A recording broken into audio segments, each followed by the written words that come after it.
ഇന്നിവിടെ അവസാനഘട്ട പ്രവർത്തനങ്ങളുമായി ബന്ധപ്പെട്ട് ഒരു പരിശോധനയ്ക്ക് വേണ്ടിയാണ് എത്തിച്ചേർന്നത്.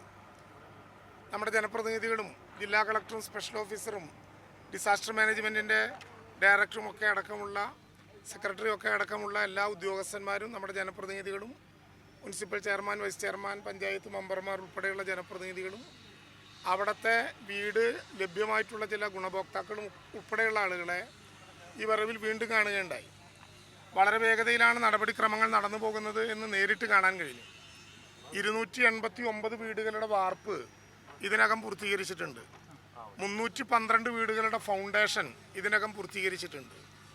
410 വീടുകളാണ് ഇതിനകത്ത് ആകെ നമ്മൾ നിർമ്മിക്കാൻ ഉദ്ദേശിക്കുന്നത്. 325-നും 50-നും ഇടയിലുള്ള ഗുണഭോക്താക്കളെയാണ് അതിനകത്ത് ഇപ്പോൾ നിശ്ചയിച്ചു വന്നിട്ടുള്ളത്.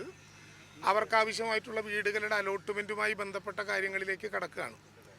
അവസാനത്തെ കേന്ദ്രത്തിലേക്ക് തുറസായ ഒരു സ്ഥലത്ത് ചെന്ന് നിന്നപ്പോൾ മാധ്യമപ്രവർത്തകർ തുറസായ സ്ഥലത്ത് എന്താണ് നോക്കുന്നത് എന്ന് ചോദിച്ചു. അവിടെ ഈ ഫെബ്രുവരി മാസത്തിൽ നടത്താൻ പോകുന്ന ഉദ്ഘാടന ചടങ്ങിൻ്റെ വേദി ഉൾപ്പെടെ ഞങ്ങൾ കണ്ടു കഴിഞ്ഞു എന്നുള്ളത് കൊണ്ട് അത് തന്നെയാണ് നോക്കുന്നത് എന്ന് ഞാൻ അവരോട് പറയുകയും ചെയ്തു. സ്വാഭാവികമായിട്ടും നമ്മൾ തീരുമാനിച്ചതനുസരിച്ച് നിങ്ങൾക്കെല്ലാവർക്കും അറിയാവുന്നതുപോലെ ഈ ജൂലൈ 30-ന് ഈ നടപടിക്രമമുണ്ടായി. സെപ്റ്റംബർ മാസത്തിൽ തന്നെ ചെറിയ ദിവസത്തിനുള്ളിൽ ദുരന്തബാധിതരെ താമസിപ്പിക്കാനുള്ള എൽസ്റ്റോൺ ഉൾപ്പെടെയുള്ള എസ്റ്റേറ്റുകൾ ഏറ്റെടുത്തുകൊണ്ടുള്ള വിജ്ഞാപനം പുറപ്പെടുവിച്ചാണ്. പിന്നെ അതുമായി ബന്ധപ്പെട്ട കോടതി വ്യവഹാരങ്ങളിലേക്ക് നമ്മൾ പോയി.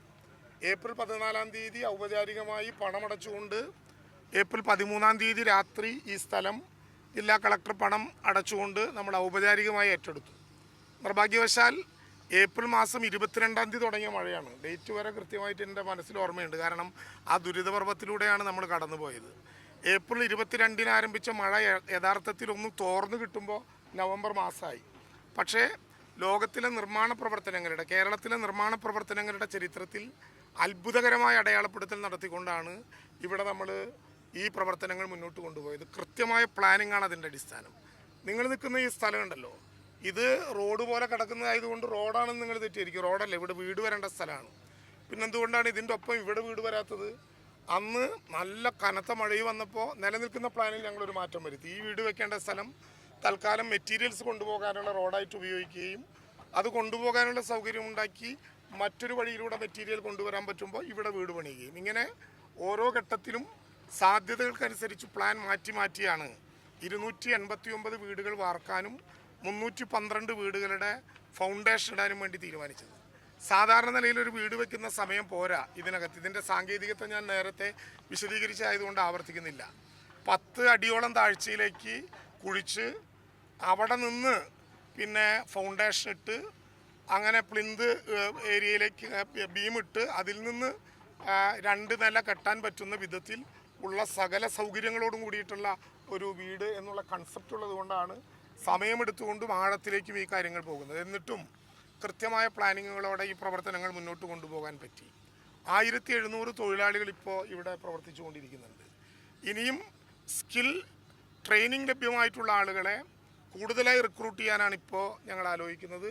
അന്തിമ രൂപം ഇന്ന് ചേരുന്ന യോഗം തന്നെ നിശ്ചയിക്കും. അതുകൊണ്ട് കൂടുതൽ തൊഴിലാളികളെ കൂടി പങ്കാളികളാക്കിക്കൊണ്ട് ഏറ്റവും വേഗതയിൽ ഈ പ്രവർത്തനങ്ങൾക്ക് നേതൃത്വപരമായ പങ്കുവഹിക്കണം. ഇതിൻ്റെ വീടുകൾ മാത്രമല്ല, അനുബന്ധ പ്രവൃത്തികളൊക്കെ ആരംഭിച്ചു.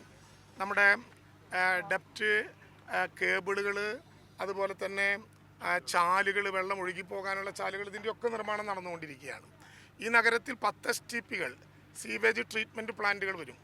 ആ 10 സീവേജുകൾക്ക് ട്രീറ്റ്മെൻറ്റ് പ്ലാന്റുകൾക്കുള്ള നിർമ്മാണ പ്രവർത്തനം ആരംഭിച്ചു. 85 കിലോ ലിറ്റർ, 100 കിലോ ലിറ്റർ ഒക്കെ വെള്ളം ഓരോ ദിവസവും പിന്നെ ശുദ്ധീകരിക്കാൻ പറ്റുന്ന വിധത്തിലുള്ള ടാങ്കുകളുടെ നിർമ്മാണ പ്രവർത്തനവും ആരംഭിച്ചിട്ടുണ്ട്. അപ്പോൾ ആ വിധത്തിൽ ഞങ്ങൾ ഏറ്റവും വേഗതയിൽ, ഏറ്റവും കൃത്യതയോടുകൂടി സംസ്ഥാന സർക്കാർ ഏറ്റെടുത്തിട്ടുള്ള പൊതു ഉത്തരവാദിത്വം കൃത്യതയോടുകൂടി നിർവഹിക്കാനുള്ള യാത്രയിലാണ് ഞങ്ങളുള്ളത്.